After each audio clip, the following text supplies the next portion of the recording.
Today is a special day, not just any day. It's time to get my coffee on so I can get ready to hit the road. And in honor of this occasion, I'm going to pull out one of my favorite mugs. I need this coffee to hurry up. There we go. Let's get it. I've got a fun one for you guys today. We're getting ready to head out southwest for a new adventure. So I decided to do a little thing. I have not yet ridden the segment of the Texas Eagle that goes from Little Rock over to Dallas in that direction, going west. And so I decided I was going to try something. The time of day that the train goes through, it's actually night, and so you can't see anything. And I said, I got to go over to Texas this weekend. Let me go ahead and get some daytime photos and videos of the stations, because you hardly see any of that when you go and you are trolling through YouTube the way that I do. So that's what we're doing today. On the way to my little events, I'm going to be stopping off at each of the train stations between Little Rock and Texarkana. I'm really excited about Texarkana. So a lot of people don't realize this, but there are several stop-offs in Arkansas from the Amtrak line on the Texas Eagle. Walnut Ridge is the furthest to the north, followed by Little Rock.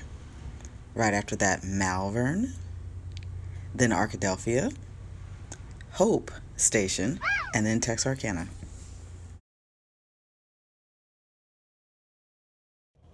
Okay, so I decided I was going to pull over and stop and see the Amtrak station at Malvern, Arkansas. I gotta tell you, on first glance, it's kind of like, whoa, like this is not it's not a Union station. I will tell you that. But I am really proud of the fact that they have a platform and they've got a covering so that if it were raining, you'd be okay. If it were cold, I would not want to be out here. But I'm proud of the locals for doing what they. It's tucked down, like you could walk from the downtown area to the train station, which is a really nice feature, I think. But I look see this awesome potential. I'm like, oh my goodness, what if there was a little bit more walking trail, if there were food trucks and things like that. Like that's the way my brain works. So I know some people would look at this and they'd be like, oh my gosh, like they don't have very much over here. But I'm looking at this and going, what would be the amazing, awesome potential if this were set up more like a, which is something that I really think would be amazing for Arkansas if we would figure out how to go ahead and make this one of the commuter options. In addition to some of the other things we have. I mean, we have our vehicles, and God knows our Arkansans love our vehicles, particularly our trucks.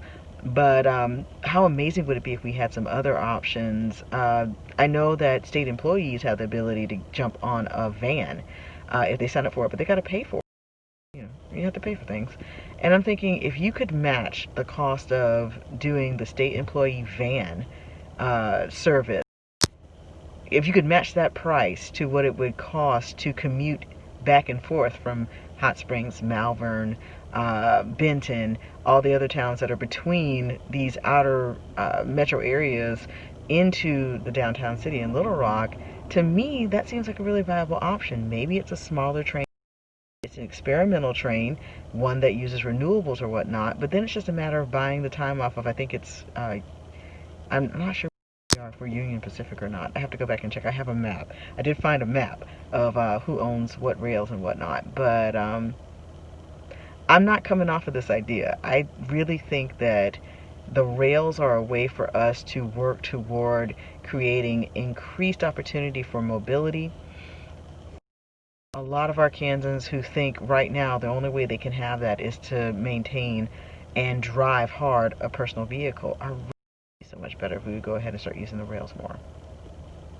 On to Arkadelphia. Oh, that's so awesome. I was just sitting here and all of a sudden the freight train starts coming through, so you know I had to do it. Had to do it. Yes. Alright, now we can go to Arkadelphia. Alright, we're all about the adventure today. So, after Malvern, I was like, hey, I'm already kind of riding along the rail line. I don't need to get back on the interstate. Let's take the highway.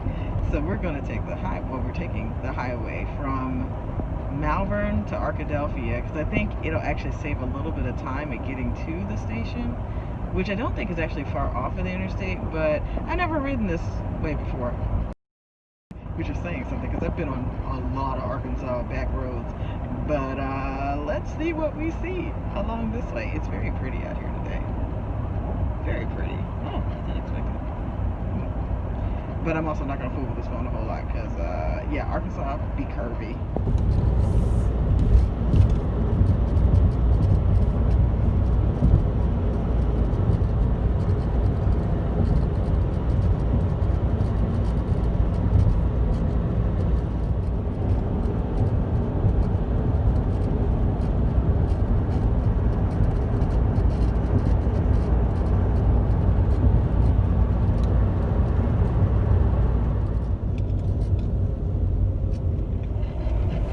You gotta love it when you're driving in the back roads. You run across something called Walker Cutoff. Like, for real, you feel like you're driving through somebody's farm, because you probably are. And they mean it when they say 25 miles an hour. We are going, what? 25 miles an hour.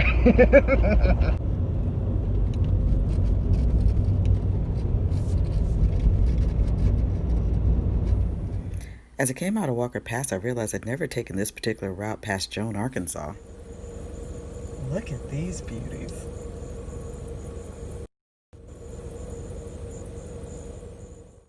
Here's where I just had to pull off on the side of the road and just grab a really good picture. Can anybody tell me, or guess, actually, I should say, what kind of cow this is? Because they are very distinctive. It's so wild. There's no one else out here while I was driving, and I said, yep, I'm going to do this. I did not get up on the gate, though, because you do want to be careful about moseying up on somebody's personal property around in Arkansas. I just couldn't resist getting that picture, though. I have really got to get a dash cam. I didn't think I could have too many more firsts on the road, but seriously, I just had a turkey rush me.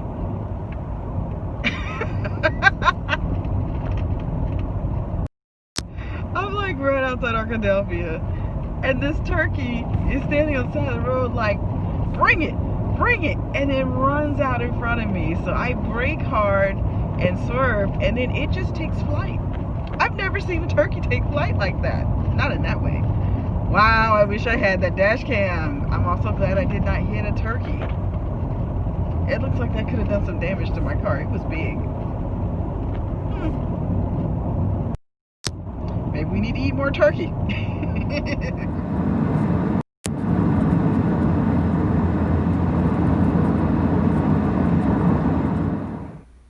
Here's where I was on the Highway 7 approach to Arkadelphia. And I also realized I'd never come into Arkadelphia this way before. This bridge was all new to me, and I was kind of sad I just did miss one of the signs that they had, but it wasn't a very grand sign. I'm used to coming through Arkadelphia on I-30, so this was a very interesting experience. And then, of course, I arrived at the station. A couple of things jumped out at me when I hit Arkadelphia Station. One is that there seemed to be a little bit more to the station, and also that they had taken the measure of putting up a security gate, a fence that ran quite a long ways along the rail to keep people safe from walking up on the track. I also noticed that this happens to be a museum when it's not closed down due to COVID, so there's a little bit more put into it in the form of the partnership. A little bit more to it than in Malvern, but both of them seem to be very, very well maintained, and I appreciated that. And then also you'll notice that this train car is similar to the one that I showed from McGee last time. So before it was the Texas Eagle, the train that ran through primarily Arkansas was the Missouri Pacific. And I've actually lived in Arkansas for a long time. I've never been to this station in the daylight hours, and it's such a shame that due to COVID I can't go inside the museum, but they do have one, and they do have a few things that are on display outside too. Let's see, one of 4 kettles used in production of salt on the Saline Bayou 1 mile east of Arkadelphia circa 1814. Huh, pretty cool. Yeah, I've literally never been here, and they have stairs, but I'm sure I don't need to go up on top of those. But this is pretty cool. And there's a seating area over here too. That is neat. And that makes sense because it's a historical museum. So hopefully, when everything gets back to some kind of reasonable state, folks can come and experience this because this is pretty neat. This is really neat. I like it. It was so hard to resist the urge to climb up on this train car, but I figured better safe. So I showed a little bit of restraint. Now it's time to head on to Hope. Oh, it was so much fun when I pulled up on the Hope station. It's right in the downtown, and you can tell that they've leveraged different resources to go ahead and scale up the experience. They too have a museum and several other features. I love this art feature. It was so beautiful. And it's related to one of Arkansas's native sons. Can you guess who that is? Wait for it, and that's right, William Jefferson Clinton, who happened to have been born in Hope. It was lovely to see how everyone took pride in having this particular resource in their town. And if you look at it, you got to pull back a little bit. It looks like it's in the form of a train with train cars going along the brick wall. It's a beautiful, beautiful art feature and very well maintained. I loved all the brick. I loved checking out the Western Union sign, and then of course there are plaques that help you to understand the significance of this space. I'm sure this got done largely during the time when Clinton was in office, when he was in the White House. And the historic register, and of course, the other things that come along with older buildings. I love this building. It was so much fun to just walk around and explore. Here it points to the entrance. One other thing to note is that there is an outdoor platform. We're going to come around to it in a second. Oh yeah, I see it's closed. Oh, it was so hard to see all these closed signs. I'm really tired of that. But I walked around as much as I could, and when you come down this way, you come along to, right about here, there was another door. I was catching all of the different signs that they have on here because this sits on Division Street in Hope. And you might want to note it says no pets. So that is important to make sure that you know that if you are a pet person. I'm not. But coming all the way around the corner, they have all these really cool artifacts that they have out on display for you to check out in the outdoor covered waiting area when you're waiting on the train. Now remember, I told you the trains in Arkansas run through at night, so not too many people are going to hop off the train. I don't think there's a fresh air break here. One thing I found interesting is that they do have a conference room here, so it makes me wonder if I should look into what kind of resources, when we're not in this COVID time, can you go ahead and do. I'm sure it's a small meeting room, something that the town can go ahead and use, because this is used very much like a welcome visitor center. And then I was like, oh, wait a minute, y'all have a waiting room too. That's something that was a scale up from Malvern. So yes, there is in fact a waiting room here. Now I don't know if it is staffed. I don't know how COVID has affected it, but I did want you to have a chance to see inside a bit. So fortunately, the light and the weather cooperated with me enough to be able to get some pretty decent interior looks in. And I think I think it clears up right here a little bit more so you can see in there. Just, not super fancy, but it's cute. It's very cute as an area. And there was more room as you walked along the edge of the building where you could stand. All of this was still covered. And then we came into an uncovered area that I think at one time was probably the front of the depot from approach. I love that it's called Hope Station. I just love it. I did find, actually, and here's a tip for the rest of you adventurers, when I came back around and turned the video off and just focused on getting photos, I got a much clearer view of the interior of the building. Keep in mind, you want to be careful. You want to make sure you don't trigger any alarms or anything like that. But I did want you guys to have a chance to see it. And then I swung back around to the area. When you're on the train at night, if you're awake, you can see that they have some of these things on display from the Texas Eagle. And one of the things you'll see on Amtrak things are the focus on this particular stack of suitcases that stays out there as a permanent fixture. But you can't see this little piece about hope being a slice of the good life. And of course, I had to get a little bit closer view up on all these other accessories they have out there. No, I did not go sit in there even though I wanted to. I really did. If I'd had my niece and nephew with me, it'd have been hard to keep them off of all of this stuff. But these are some views of the downtown as well from the perspective of the train station. There's a senior center that's right across the street. And this is the parking that's available too. So they have more parking than some. And now it's time to get on to our final stop in Texarkana for Texarkana Union Station. Coming in on the approach of Texarkana, it's really interesting. And when you first get nearby, you see this other little thing to the side as a distraction. You're like, wait a minute, that's not the train station. I know it's not. Actually, it's an old rail car that was redone, and it's a cafe, which, of course, is not open right now due to COVID. It's called the Flying Crow. But it looked really cool, and I wish that it was open because at that point I was pretty hungry too. One thing I did appreciate is that they went ahead and worked in the elevator for handicap accessibility there, and then they had this little kissing sign, which was really cute. I had to grab it. You can see other evidence of people working to restore the downtown in some of the other buildings and features. And I saw people who were out. They were all masked. I was really proud of us. I really was. Of course, anytime I see a telephone booth, I got to get up in it because, you know, there's two associations. Y'all can figure it out. So just a short walk down from that little fake looking train, which is actually a really cool restaurant. You have the actual train station, which when I looked at the map, I thought it was so funny. It's something that's a little quirky about Texarkana. They tend to straddle buildings across the state line. Now I wonder how that works out for maintenance and upkeep and whatnot. But I just decided I'm going to get my steps in, so I didn't want to move my car.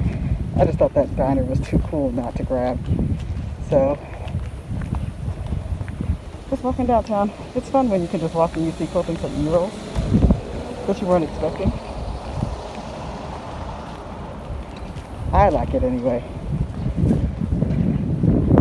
But I thought I can do this little bit of walking. So I'm wondering how much of this building they're still using for the original purpose. If it's kind of like with Little Rock where there are other businesses and non-profits that are in the building and who make use of it. I don't know. And honestly, I probably won't be able to find out today. But here's the Amtrak station for Texarkana. It was once a grand old Union station. And honestly, it's still here. It looks like they use this entrance primarily now. Probably lower on the upkeep. But we're still on the Arkansas side of the line. It's interesting, different from Arkadelphia. They don't have this all gated off. So there's a lot of access to the rails. Fortunately, we know to be careful. So on a couple of my videos you may have seen, or pictures, these little cabinets right here. This is a wheelchair type. This one's actually labeled, so I have a chance to see it. And then here's the area where you're walking out to the bay to get on the train. I wonder how hard it's going to be for the stations like us on the long distance routes to continue to do the maintenance and upkeep, because I'm sure there's an agreement between Amtrak National and the cities where they have these stations to try to work on the upkeep. But when the trains aren't running through every day, I just wonder what it's going to mean for, you know, making sure you keep a lot of movement going on here. And maybe they need to repurpose some utility for these buildings. I came through here on the way home on the last long distance trip, but I couldn't see anything. Couldn't see a doggone thing because it was too dark. It's nice to see it in the light. The adventurer in me really wanted to go ahead and climb onto things and look at more detail, but there was a complete absence of other people around there, even though it was daytime. I'm not as familiar with Texarkana, so just as a safety thing, I don't tend to wander into spaces that I'm unfamiliar with, and especially when I'm not with someone who does know the area a little bit better. That's one thing about being a woman traveling alone. You gotta keep that in mind. But I did love that I was able to capture as many moments as I did, and of course I had to get my picture with the sign. So I came back around to the old front of the Union Station, and it's just so ginormous. It's one of those things where I mean I've been to Chicago Union Station, and this was just as impressive from the outside to me as Chicago Union Station, with a few obvious differences when you get a little closer inspection of it. But to only be using that small portion of the building like an annex when you have all of this just seems like such a terrible shame. It has held up so well in structure over the years. It was so impressive. I found this old postcard to give you an idea of what it looked like when they first opened it up. Obviously, this is an illustration, but look at how they captured the design. And then I noticed that this was the Hotel McCartney as well, too. So then and now, that structure's held up. And then here's the today image of the Hotel McCartney. Just amazing to look at that. The detail, the pride of the construction, and then to look at how the windows are busted out, but you can see those chandeliers are still up from the interior. I did not go inside. I tend not to go inside when I see signs that say do not trespass, especially when I'm by myself. But one thing to know is that these buildings are privately owned, and that's fairly rare when it comes to, from what I'm reading, efforts with these different train stations that have been abandoned or that are not being fully utilized. And so I was kind of bummed out about that. I really did want to see the perspective from the inside, and that's a municipal building that's downtown that is very much still in use because you could see people going in and out, even on a Saturday. Oh, I hate seeing those broken out windows. So I was kind of bemoaning that I couldn't give you guys an interior shot. So of course I had to go and put my research cap on, and guess what I found? Someone had gone inside last year. Look at that. This is in 2019. Interior shots. When I tell you, even not in use, that still took my breath away to see that perspective. And then you see some of the shots that show you that it really is not in use. And then the next heartbreaking one was here, where you can see there are obviously people who are living in there and piling up things and whatnot, but the structure still looks extraordinarily sound. I mean, I'm not an expert. This was one of the kitchen prep areas and whatnot. I have to give a special thanks to Kodachrome Guy for posting this, and y'all should definitely go check out his website because he's got a detailed write-up of having gone through and taken these photos. So these were not my photos, these are definitely his photos of the interior. And then as I was making my way out, I wanted to make sure I captured, there's a bi-state justice police presence that is there. They have all their spaces. And then some of the buildings they haven't quite gotten back around to for fixing up in the original city historic district. Such a street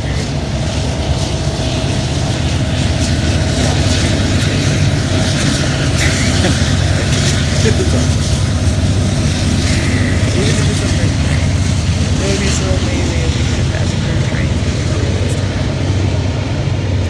But it's time to go ahead and get back on the road. So I wanted you to see a visual that, in fact, yes, this building does straddle the state line. And not far away, I saw another little treat I wanted to share with you guys. The Scott Joplin mural. It is ginormous. It's amazing. Look at that. It's on the Texarkana, Texas side. And for those of you who don't know, here's a little history moment. Scott Joplin was an American composer and pianist. And here's where Wikipedia is very useful. Go check him out. He was dubbed the King of Ragtime. Maple Leaf Rag is one of his songs, but there's another song that you guys probably know and you don't realize that it was his, and that is The Entertainer. I know you guys know that one. He was born in Texarkana. There's some thing about it being Texarkana, Texas versus Texarkana, Arkansas, but it's Texarkana. And then here was some bonus art that I saw along the way that someone put up. And I'm such a sucker for a good farmer's market, so y'all, I had to give them some props. And with that, it was time to head on to my engagement. Had so much fun in Texarkana. Hey y'all, so I'm back on the road again on the way home after a fantastic surprise little trip to spend some time with one of my favorite people.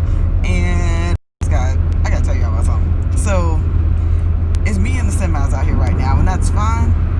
And I'll tell you, get you a truck driver friend if you don't have one already. You will learn a whole healthy new respect for how you should handle your vehicle out on these interstates.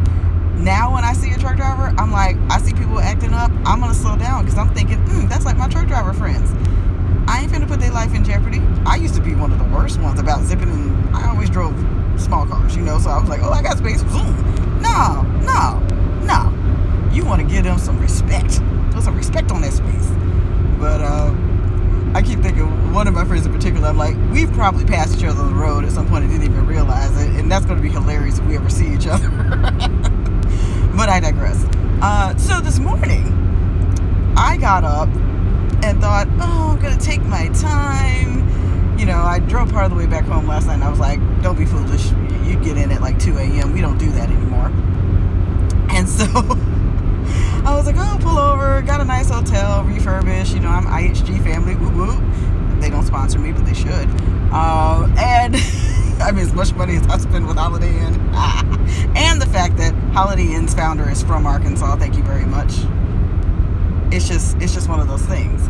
But I get up, I have a good night and everything for the most part, and I'm like, I'm gonna get something to eat. I knew not to even try to rush them for their stuff. Everything is prepackaged, though I did hear that at least in the great state of Texas, October is supposed to mean some changes, going back to some of the more prepared meals, and I'm like, yes, I'm ready for the hot stuff. So I was like, I'm okay, I like the banana nut muffins that they get. I guess they're Smuckers or somebody like that. No, Granny something. But I was like, I'm going to get this sleep. So I get up and I'm like, there's a McDonald's that's like right across the street. I'm going to gas my car up, and then I'm going to get my breakfast, and then I'm going to hit the road. Why was the line wrapped around McDonald's like 3 times? Like people were in protest trying to go ahead and get some food. Let me tell y'all something. McDonald's ain't never been that good. I mean, it's convenient, it's affordable.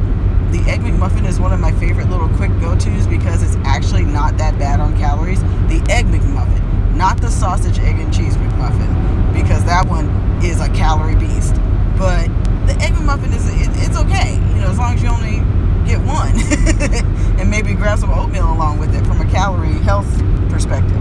Because you're essentially eating one English muffin, one egg, a serving of cheese, and a thin slice of Canadian ham. It's delicious. It's not delicious enough to sit in line for like 40 minutes. That's crazy. So I need one of the majors to like rise up a comparable sandwich or breakfast meal of delight. Dunkin' Donuts has one. It's not the same, and it's not competitive price-wise for what you can get over at Mickey D's. So I put a challenge out there right now. Like, come on, Arby's need to come up, Hardee's need to come up, somebody need to come up with an equally delicious sandwich that I can get on every day of the week, including Sundays. Shade, no shade. Because I'm traveling on Sundays a lot of the time. So, like, I need a comparable option. I put a challenge out there. Some major fast food chain, please come up with something that is as delicious as McDonald's Egg McMuffin meal so that we can distribute some of this money. Because I'm not sitting in line for more than 20 minutes. No, I'm not sitting in line for more than 10 minutes to wait for an Egg McMuffin. I could go to the store, get a package, get a couple other things, buy the egg and the cheese and the Canadian bacon, and make up a whole line of those things from the road. I just gotta find a microwave. I can make it happen, Captain. I'm not sitting in line for more than 10 minutes waiting for an Egg McMuffin. Maybe McDonald's needs to go and talk to Chick-fil-A and figure out how they can speed up that process, because that was ridiculous. That was absolutely ridiculous. It's a Sunday. It's a Sunday. Yeah. Challenges up. Other than that, it's a gorgeous day, and I am so happy about that because I'm so used to having to drive in rain and things like that. So yay, I'm on the way back to Arkansas. Good trip, good trip. It's nice to be back out on the road. I'll tell you, it's real nice. Hope y'all are having a delightful day. I guess that's all for now. I've been traveling since I was very, very young, and I always had this habit of taking pictures, and when we were able to in our phones, videos of my different travels. It's really neat to be able to share some of these with you guys now through this medium, and I'm going to enjoy doing that. So I hope you guys enjoyed this visit with me. And let me know what you think so far. I mean, we're 2 in now, and I'm going to keep doing these, but it would be great to hear back from some of you guys and see if there's some places you'd like to see some more about, especially in my now home state of Arkansas.